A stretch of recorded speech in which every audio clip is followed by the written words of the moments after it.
Dans ce restaurant de Sainte-Marie, une spécialité culinaire inédite est apparue récemment au menu.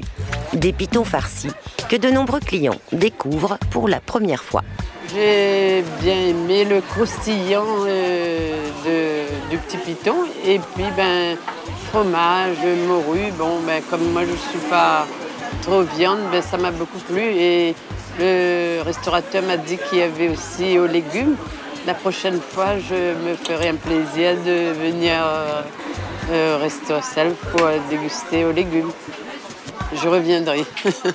Ce mets qui a tout d'une spécialité créole, c'est cette femme qui le produit. Antonella Mayo est d'origine sicilienne. Elle vit à La Réunion depuis son mariage et travaille avec sa fille, d'où l'idée de marier en cuisine comme en famille les saveurs des deux îles. En Sicile, ça s'appelle les arancini.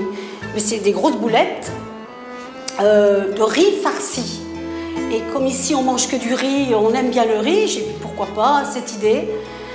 Mais on a vraiment revisité parce que c'est plus à la bolognaise avec, vous savez, le bœuf, petit pois, mozzarella, tout ça.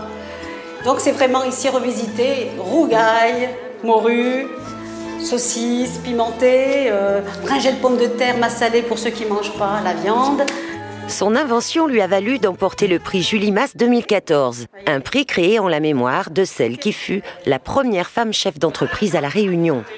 C'était dans les années 30, son arrière-petit-fils en est aujourd'hui la mémoire. À cette époque, il était quasiment impossible pour une femme de devenir chef d'entreprise. Nous étions avant le droit de vote, elle devait demander une procuration par écrit de son mari, Louis Mas, pour avoir le droit de diriger l'entreprise. Elle ne pouvait pas ouvrir un compte en banque, acheter une action en bourse, donc ça a été un travail laborieux, mais c'est un combat qu'elle a voulu mener de front parce qu'elle croyait en ses capacités de chef d'entreprise et l'avenir semble lui avoir démontré qu'elle avait raison.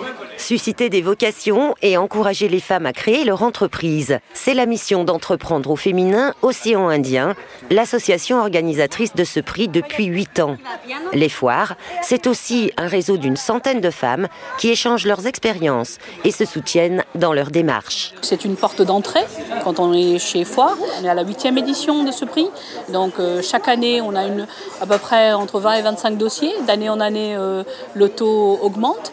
On travaille déjà avec les couveuses, Réussite, Réunion Entreprendre.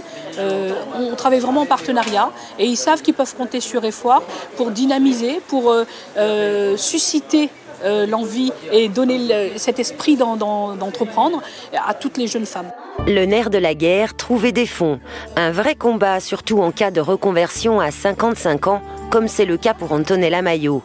Associée dans l'entreprise, sa fille se charge de toutes les démarches administratives.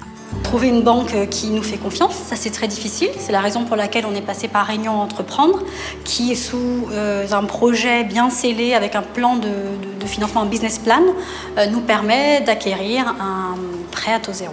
On a obtenu des financements de la région et de la FEDER qui seront mis en place une fois qu'on aura acquis le matériel que nous souhaitons. À défaut d'investir, il a fallu faire preuve d'imagination.